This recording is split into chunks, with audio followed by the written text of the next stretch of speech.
A clinical, clean background and formal meeting setting may not be the best environment for every meeting.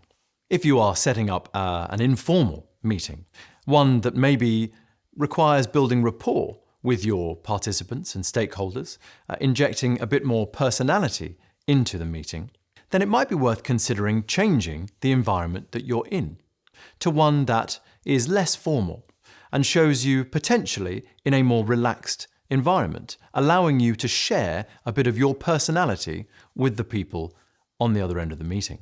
It's no longer easy for us to just grab an informal coffee or set up after-work drinks or have a chat in the corridor or the staff room between lessons.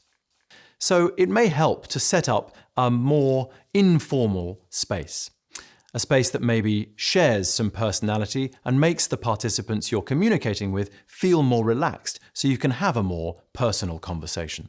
We are all likely to be tuning in from different spaces, no longer sharing the same experience of working in the same environment.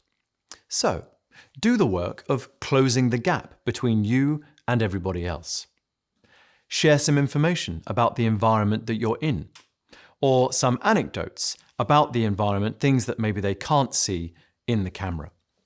And encourage the participants maybe to do the same.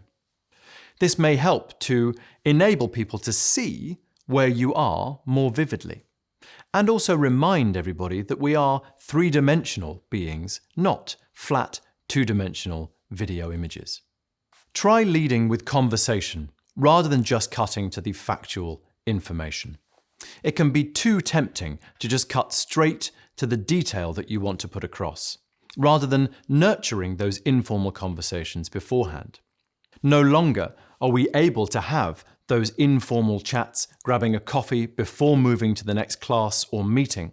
So take time to nurture these conversations before stepping on to the main topic that you are having a meeting about. On larger group meetings, it may be difficult for that natural flow of conversation to happen.